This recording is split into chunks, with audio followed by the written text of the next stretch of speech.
পবিত্র মুহররমুল হারামের আজকে 11 তারিখ, কালকে গিয়েছেন 10 তারিখ।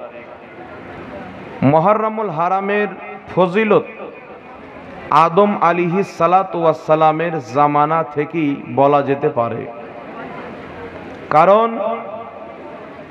আদম আলাইহিস সালাতু ওয়াস সালামকে জান্নাত থেকে আল্লাহ তাবারাক ওয়া তাআলা নামিয়ে যখন শ্রীলঙ্কার সারানদ্বীপ নামক পাহাড়ের উপরে অবতরণ করালেন, যেই দিনে তিনাকে আল্লাহ জমিনে নাজিল করিয়েছিলেন, সেই দিনটা ছিল মুহররমুল হারামের 10 তারিখ। আদম আলাইহিস সালাতু ওয়াস সালামকে ভারতের মাটিতে, যেটা বর্তমানের শ্রীলঙ্কা, মা হাওয়া রাদিয়াল্লাহু তাআলা আনহাকে আরবের মাটিতে আল্লাহ পাঠিয়েছিলেন। অনেক দিন পর দুইজনের সাক্ষাৎ হয়েছিল আরাফার মাঠে। কোথায় সাক্ষাৎ হয়েছিল? যারা হজ করতে গিয়েছেন জানেন, যারা যাননি হয়তো শুনেছেন। সেই ময়দানে তিনাদের যেই দিন সাক্ষাৎ হয়, সেই দিনকে অনেক ওলামায়ে কেরাম বলেছেন 10ই মুহররমের দিন। তিনার পরে হযরতে নূহ আলাইহিস সালাতু ওয়াস সালামের নাফরমান উম্মতদের উপরে আল্লাহ তাবারাক ওয়া তাআলার যখন আযাব নাজিল হলো, বন্যার আযাব, নূহ আলাইহিস সালামকে একটি নৌকা তৈরি করার আদেশ হলো। তিনি একটি বিশাল বড় নৌকা তৈরি করলেন, কাশতি তৈরি করলেন। তিনার মাননেওয়ালাকে নিয়ে ওই কাশতির উপরে চেপে গেলেন। বাকি পুরো দুনিয়াকে আল্লাহ তাবারাক ওয়া তাআলা ওই বন্যার আযাবে ধ্বংস করে দিলেন। যেই দিন নূহ আলাইহিস সালাতু ওয়াস সালামের কাশতি জুদি নামক পাহাড়ে কিনারা লাভ করেছিল, সেই দিনটা ছিল মুহররমুল হারামের 10 তারিখ, ইয়াউমে আশুরা। বলেন সুবহানাল্লাহ। তারপরে হযরতে ইউনুস আলাইহিস সালাতু ওয়াস সালামকে একটি সমুদ্রের মাছ 40 দিন পর্যন্ত নিজের গর্ভের ভিতরে সহি সালামত রেখেছিল, আল্লাহ পাক রেখেছিলেন। যেই দিন মাছ ইউনুস আলাইহিস সালাতু ওয়াস সালামকে নিজের পেট থেকে সহি সালামত বের করেন, সেই দিন ছিল মুহররমুল হারামের 10 তারিখ। বলেন সুবহানাল্লাহ। ইব্রাহিম আলাইহিস সালাতু ওয়াস সালামকে নামরুদ নিজের আগুনে ফেলেছিল, আল্লাহ পাকের হুকুমে আগুন তিনার প্রতি ঠান্ডা হয়ে গেছিল। সেই আগুনের ভিতরে কমবেশ 40 দিন থাকার পর ইব্রাহিম আলাইহিস সালাতু ওয়াস সালামকে যেই দিন সেই আগুন থেকে বের করা হয়েছিল, সেই দিনটা ছিল মুহররমুল হারামের 10 তারিখ। বলেন সুবহানাল্লাহ। তারপর হযরতে মুসা আলাইহিস সালাতু ওয়াস সালাম তিনি যখন সমুদ্রের কাছে গেলেন, কিনারাতে গেলেন, পিছন দিকে ফিরআউনের লস্কর, সামনে মুসা নবীর লস্কর। আল্লাহ তাবারাক ওয়া তাআলা সমুদ্রকে হুকুম করলেন, আদেশ করলেন, সমুদ্র নিজের মাঝখানে কলিজাকে চিরে মুসা নবীর জন্য রাস্তা তৈরি করে দিল। তিনি নিজের মান্যকারীকে নিয়ে পার হয়ে গেলেন। ফিরআউনের লস্করকে আল্লাহ পাক মাঝামাঝিতে ডুবিয়ে নিস্ত নাবুদ করে দিলেন। যেই দিন আল্লাহ সমুদ্রতে মুসা নবীকে রাস্তা দিয়ে ফিরআউন থেকে নাজাত দান করেছিলেন, সেই দিনটা ছিল মুহররমুল হারামের 10ই তারিখ। বলেন সুবহানাল্লাহ। তারপর আমার আপনার নবী সাল্লাল্লাহু আলাইহি ওয়াসাল্লামের জামানার পর ইমামে হুসাইন রাদিয়াল্লাহু তাআলা আনহুর জামানায় যেই দিন ইমামে হুসাইনের গর্দানকে, মুস্তককে দেহু থেকে আলাদা করেছিল ইয়াজিদি বাহিনীরা, যেই দিন তিনি শাহাদত বরণ করেছিলেন, সেই দিনটা ছিল মুহররমুল হারামের 10ই তারিখ। বলেন সুবহানাল্লাহ। তো মুহররমুল হারামের 10ই তারিখ আগেই থেকেই ফজিলতপূর্ণ। যেই দিন ইমামে হুসাইন রাদিয়াল্লাহু তাআলা আনহু এই মুহররমুল হারামের 10 তারিখে শাহাদত লাভ করেছেন, ইমামে হুসেন শহীদ হওয়ার বরকতে আল্লাহ মুহররমুল হারাম মহিনাকে আরো বেশি সম্মান দান করেছে। বল সুবহানাল্লাহ। কিছু মৌলবি শুনতে পাওয়া যায়, তারা মানুষকে একটা ব্রেন দিতে চায়, একটা ধারণা তৈরি করতে চায় যে ইমামে হুসেন 10ই মুহররমে শহীদ হওয়ার কারণে তার শাহাদতের মর্যাদা বেড়েছে। ইমামে হুসেন যে নবীর নামাসা, এই মর্যাদা কি কম? ইমামে হুসেন যে মা ফাতেমার সন্তান, এই ফজিলত কি কম? ইমামে হুসেন যে হযরতে আলীর আওলাদ, এই ফজিলত কি কম? ইমামে হুসেন নবীর নূরের টুকরা, এই ফজিলত কি কম? ইমামে হুসেন জান্নাতি যুবকদের সরদার, এই ফজিলত কি কম? তাই যদি কোনো মৌলবি বলে ইমামে হুসেন 10ই মুহররমে শহীদ হয়েছেন বলে তিনার শাহাদতকে আল্লাহ ফজিলতপূর্ণ করেছেন, ভুল কথা। ইমামে হুসেন 10ই মুহররমে শহীদ হওয়ার কারণে আল্লাহ মুহররমুল হারাম মাসকে আরো মর্যাদাময় করেছে। বল সুবহানাল্লাহ। তাই বিরাদর ইসলাম, মুহররমুল হারামের 10 তারিখ এটা ভুলে যাওয়া নয়। ইয়াজিদ এবং ইয়াজিদের নাজাইজ সন্তান পুরো চেষ্টা করবে। ইয়াজিদও নামাজ পড়তো না, ইয়াজিদের লস্কর নামাজ পড়তো না। আওয়াজটা একটু বাড়াতে বলুন। ইয়াজিদ নামাজ পড়তো, তার লস্করে বড় বড় মুফতি ছিল, ইয়াজিদের লস্করে আলিম ছিল। 22,000 ইয়াজিদি একদিকে নামাজ পড়েছেন, 72 জন হুসেইনি আরেক দিকে নামাজ পড়েছেন। ইমামে হুসেন বড় জমাত দেখে তাদের পিছনে নামাজ পড়েনি, কারণ ইমামে হুসেনের বক্তব্য হলো যার পিছনে তুমি নামাজ পড়ছো তার আকীদা চেক করো, তার ঈমান চেক করো। সেই যদি হুসেইনি থাকে তার পিছে নামাজ পড়তে হবে, সেই যদি ইয়াজিদি থাকে তার পিছে নামাজ পড়া চলবে না। তাই বিরাদর ইসলাম, ইমামে হুসেন রাদিয়াল্লাহু তাআলা আনহুর মাহফিল 10 মুহররমে ইমানদারদের এলাকাতে উদযাপিত হয়। আজকে এখানে হয়েছে। অনেক লোক বাধা দেয়, তারাও নামাজ পড়ে, তারাও রোজা পড়ে রাখে, তারা তো ভাব এমন দেখায় যে ওদের চাইতে বড় মুসলমান পৃথিবীতে জন্ম হয়নি। নবীগণেরও ভুল তারা ধরে। বাংলাদেশে একটা ডেট ফেল মৌলবি বেরিয়েছে, বলছে যে আমাদের নবী সাল্লাল্লাহু আলাইহি ওয়াসাল্লামের কোনো ডিগ্রি ছিল না, তাই ভুল হয়েছে। আমাদের ডিগ্রি আছে, আমাদের ভুল হবে না। বেটা, তোর জন্ম হওয়াটাই ভুল। আর নাম কি? আহলে হাদিস। সুবহানাল্লাহ।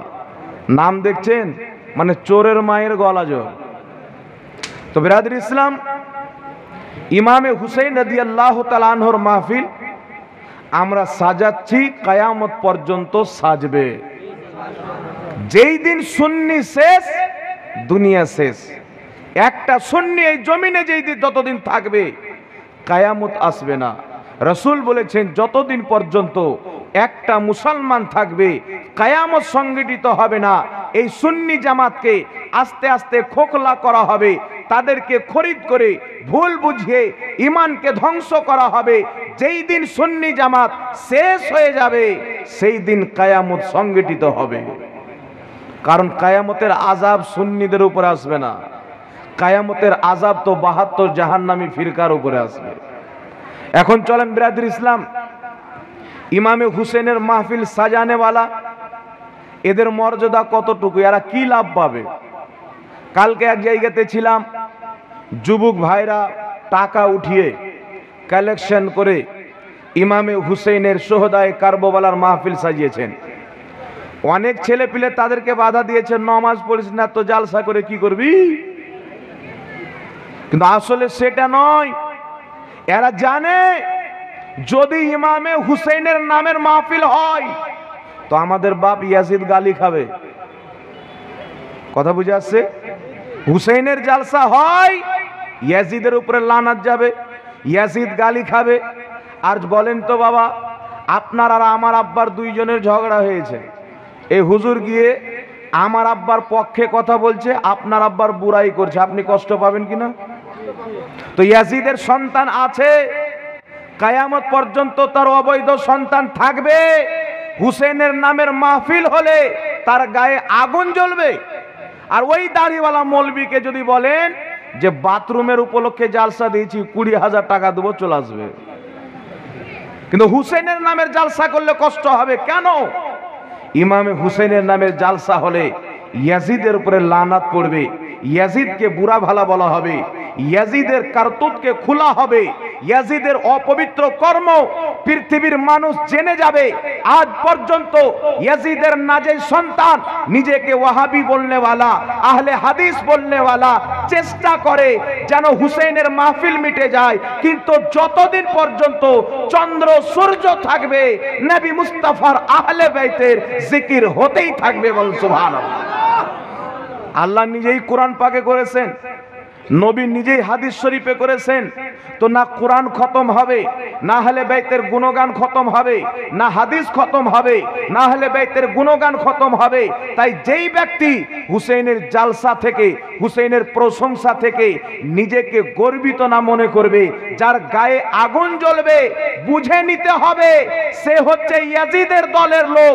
যারা হুসেনের মাহফিল সাজাবে তারা হুসেনের দলের লোক। আমার নবী বলেছেন যে যাকে ভালোবাসবে কিয়ামতের ময়দানে সে তার সাথে থাকবে। আমরা হুসেনের সাথে, তুমি ইয়াজিদের সাথে।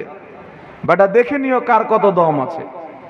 আমরা উনাদের দলে আছি যারা শুধু জান্নাতি নয়, যাদের ব্যাপারে রহমাতুল্লিল আলামিন সাল্লাল্লাহু আলাইহি ওয়াসাল্লাম নবী আমার বলেছেন, আল হাসান ওয়াল হুসাইন সাইয়্যিদা শাবাবি আহলিল জান্নাহ। জোরে বল সুবহানাল্লাহ।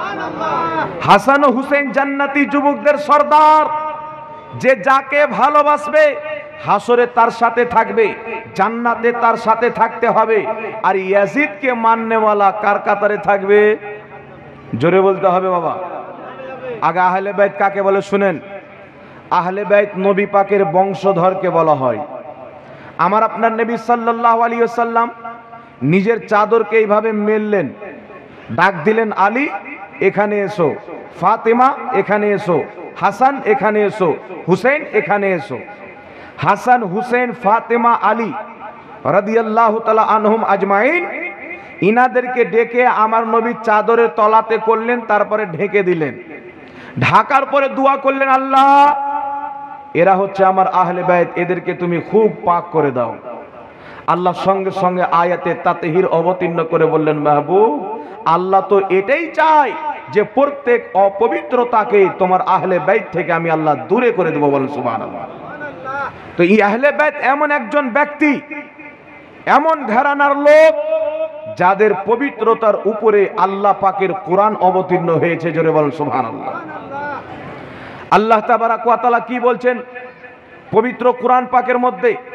আল্লাহ বলছেন, কুল, হে নবী তুমি বলো, লা আসআলুকুম আলাইহি আজরান ইল্লাল মাওয়াদ্দাতা ফিল কুরবা। আল্লাহ বলছেন, নবী তুমি বলো, লা আসআলুকুম আলাইহি আজরান, আমি তোমাদের কাছে কোনো বদলা চাই না। আমি নবী মুস্তাফা তোমাদেরকে নামাজ নিয়ে এসে দিয়েছি, রোজা পেয়েছো আমি নবীর দরবার থেকে পেয়েছো, হজ পেয়েছো আমি নবীর দরবার থেকে পেয়েছো, যাকাত পেয়েছো আমি নবীর দরবার থেকে পেয়েছো, কোরআন পেয়েছো আমার দরবার থেকে পেয়েছো, এক আল্লাহর ঠিকানা পেয়েছো আমি নবীর দরবার থেকে পেয়েছো।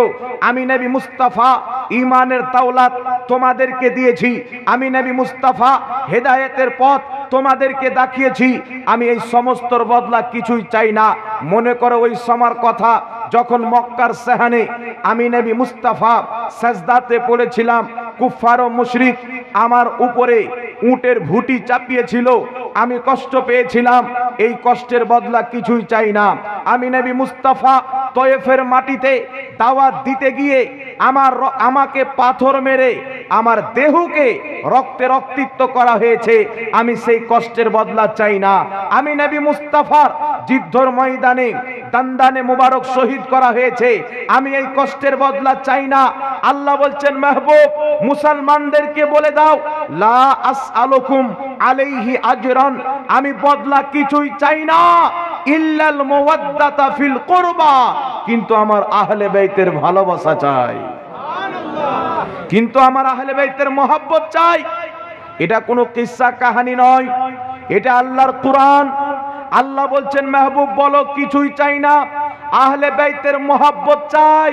কেন নবী আহলে বাইতের মহব্বত চাইলেন? রাসূলে পাক বলছেন যদি কোনো ব্যক্তি ইহরামের অবস্থায়, রোজার অবস্থায় মাকামে ইব্রাহিম এবং কাবা ঘরের মাঝামাঝি মারা যায়, তার অন্তরে যদি আহলে বাইতের বুগজ থাকে, ওই ব্যক্তি বেঈমান হয়ে মরবে। যদি কোনো ব্যক্তি ইহরামের অবস্থায়, রোজার অবস্থায়, সাজদারত অবস্থায়, হালাতে নামাজে যদি মারা যায়, তার অন্তরে যদি নবীর ঘরানার আহলে বাইতের বুগজ থাকে, ওই ব্যক্তি কাফির হয়ে মরবে। জোরে হবে না সুবহানাল্লাহ? তাহলে আজকে যাদের অন্তরে ইমামে হুসেনের বুগজ পাওয়া যায়, আপনি বলবেন না আমরা আহলে হাদিস ইমামে হুসেনকে মানি। বেটা ইমামে হুসেনকে মানো তো ইয়াজিদের গুণগান কেন করো? বাংলাদেশে একটা মৌলবি আছে কাজ্জাব বিন ইহুদি, সে বলছে, তাকে প্রশ্ন করা হলো যে ইয়াজিদের নামের পরে রাদিয়াল্লাহু আনহু বলা যাবে কিনা? বলছে অবশ্যই যাবে। মানে ইয়াজিদ রাদিয়াল্লাহু আনহু মানে কি? ইয়াজিদের প্রতি আল্লাহ রাজি। এটা সম্ভব? জোরে বলতে হবে সম্ভব। যেই ব্যক্তি বলে ইয়াজিদের প্রতি আল্লাহ রাজি, নাম আহলে হাদিস তো দূরে থাক, হাদিস চাইতে বড় নাম যদি আহলে কোরআন রাখে, নাম যদি আহলে সুন্নাত ওয়াল জামাত রাখে, তার নাম কি রাখলো দেখার কোনো দরকার নাই। ইয়াজিদের পক্ষে যদি কথা বলে তাকে ইয়াজিদি মানা যাবে, হুসেইনের পক্ষে কথা বললে হুসেইনি মানা যাবে। বলেন সুবহানাল্লাহ। আর কেউ যদি বলে ইয়াজিদও ঠিক হুসেইনও ঠিক, দুটো এক জায়গাতে হতে পারে না। ঝগড়া যদি লাগে, একজন সঠিক হয় একজন বেঠিক হয়। যার অন্তরে আবু বকর সিদ্দিক থাকবে, আবু জেহেল থাকতে পারে না। যার অন্তরে উমারে ফারুক থাকবে, আবু লাহাব থাকতে পারে না। যার অন্তরে মাওলা আলী থাকবে, খারজি থাকতে পারে না। যার অন্তরে আহলে বাইতের মোহাব্বত থাকবে, তার অন্তরে ইয়াজিদ থাকতে পারে না। যার অন্তরে ইয়াজিদ থাকবে, নবীর হুসেইন থাকতে পারে না।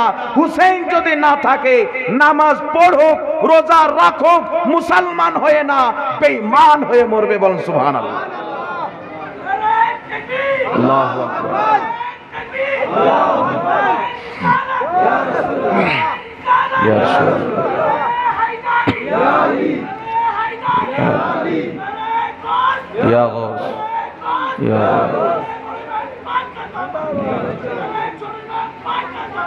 তাই বিরাদর ইসলাম, তাই আল্লাহ পাক বলেছেন মাহবুব বলো লা আসআলুকুম আলাইহি আজরান, বদলা কিছুই চাই না, ইল্লাল মাওয়াদ্দাতা ফিল কুরবা, কিন্তু আমার আহলে বাইতের মহব্বত চাই। রাসূলে পাক বলছেন আল্লাহ আমি হাসান ও হুসেইনকে ভালোবাসি, তুমিও হাসান ও হুসেইনকে ভালোবাসো। কিয়ামত পর্যন্ত যারা আমার হাসানকে ভালোবাসবে, আমার হুসেইনকে ভালোবাসবে, আল্লাহ তুমিও তাদেরকে ভালোবাসো। তাহলে হাসান হুসেইনকে মহব্বতের প্রয়োজন আছে না নাই? ভালোবাসতে হবে কি হবে না? একটু জোরে বলতে হবে। আর আমার বাড়ি যদি আসেন তো আমাকে মহব্বত করতে হবে, আমার সাথে কুটুমতালি করতে হবে। জান্নাতের সর্দার ইমামে হাসান ও হুসেন, জান্নাতি মহিলাদের সর্দারনি মা ফাতিমা। জান্নাত হচ্ছে নবীর খানদানের বাড়ি। জান্নাতে যদি যেতে হয়, নবীর আহলে বাইতকে মহব্বত করতে হবে। তাদের মহব্বত না থাকলে জান্নাত হারাম হয়ে যাবে। তাই বিরাদর ইসলাম, নবী পাক সাল্লাল্লাহু আলাইহি সাল্লাম বলছেন আল্লাহ আমি হাসানকে ভালোবাসি, হুসেইনকে ভালোবাসি, তুমিও তাদেরকে ভালোবাসো। যারা আমার হাসান হুসেইনকে ভালোবাসবে তাদেরকেও তুমি ভালোবাসো। জোরে বল সুবহানাল্লাহ। ইয়াজিদ কি হুসেইনকে ভালোবেসেছিল? ইয়াজিদ কি হাসানকে ভালোবেসেছিল? ইয়াজিদের কর্ম কি ছিল? ইয়াজিদ জেনে শুনে নামাজকে ছেড়ে দিত। ইয়াজিদ জিনাকার ছিল। ইয়াজিদ জুয়া খেলতো। 3 দিন পর্যন্ত নবীর মসজিদ, পবিত্র নববী শরীফে, মসজিদে নববীতে উট বেঁধে, ঘোড়া বেঁধে 3 দিন পর্যন্ত আজান বন্ধ করেছিল ইয়াজিদ, জামাত বন্ধ রেখেছিল ইয়াজিদ, পেশাব পাখানা করিয়েছিল ইয়াজিদ। 3 দিন পর্যন্ত মদিনার মহিলাদের সাথে তার বাহিনীকে জিনা করা, অবৈধ কাজ করা ইয়াজিদ হালাল করে দিয়েছিল। মদ পান করত ইয়াজিদ, দারু পান করতো ইয়াজিদ, জুয়া খেলতো ইয়াজিদ, নামাজ ছাড়তো ইয়াজিদ। যারা ইয়াজিদের নামের পরে রাহমাতুল্লাহ আলাইহি বলে, ইয়াজিদের নামের পরে রাদিয়াল্লাহু আনহু বলে, এদের হাসর হবে ইয়াজিদের সাথে, আমাদের হাসর হবে হুসাইনের সাথে। যারা হুসাইনের সাথে তারা হচ্ছে মুস্তাফার সাথে। কারণ নবী বলেছেন হুসাইনও মিন্নি ওয়া আনা মিনাল হুসাইন, হুসাইন আমার থেকে, আমি হুসাইনের থেকে। যার অন্তরে হুসাইন থাকবে, নবী থাকবে, হুসাইন নাই নবী নাই। তাই আহলে বাইতের সম্মান বুঝতে হবে বাবা, যাদের মোহাব্বত আল্লাহ পাক কোরআন পাকে চেয়েছেন। বলছে আমরা আহলে হাদিস মুহররমের খিচুড়ি খাই না। মুহররমের খিচুড়ি খাওয়া কি বিদআত? বলে কি বলে না? মুহররমের শরবত খাওয়া বিদআত। তো তোর নসিবে তো শরবত নাই। তোমার মৌলবি বলেছে উটের পেশাব খাওয়া যায়, তো তুমি মুত খাও, কে মানা করেছে? জি, আহলে হাদিসদের গুরু ওয়াহিদুজ্জামা নিজের কিতাব হাদিয়াতুল মাহাদির মধ্যে লিখতেছে, যেইগুলো পশু পাখির মাংস খাওয়া যায় তার পেশাব পাখানাও পবিত্র। কথা বুঝেছে? আর শুধু তাই নয়, আমার কাছে ভিডিও আছে, কেউ চাইলে বক্তব্যের পর আসেন নিয়ে এলেন। আহলে হাদিসের মৌলবি ফাতোয়া দিচ্ছে যে মানুষের বীর্য পবিত্র। তো কেউ বলছে পবিত্র তো খেতে পারে, বলছে ইচ্ছা হলো খান, না হলে না খান। চিন্তা করছেন? বলছে কোরআনে অপবিত্র বলা হয়নি, কি বলা হয়েছে? বলছে তুচ্ছ পানি বলা হয়েছে। তো গাধা, তুচ্ছ পানি মানি তো নাপাক। এটা ওকে কে বুঝাবে? তো ইমামে হুসেনের পবিত্র খিচড়ি তুমি খাবে কেন? তুমি তো অপবিত্র জিনিসকে পাক লিখেছো, উটের পেশাব পান করাকে বৈধ লিখেছো। আরে চিন্তা করো, আমার নবী মুস্তাফা যাদেরকে উটের পেশাব পান করতে বলেছিল তারা মুসলমান ছিল না, মুনাফিক কম ছিল। যারা মুনাফিক হবে উটের পেশাব পান করবে, যারা মুমিন হবে হুসেনের লঙ্গার পান করবে।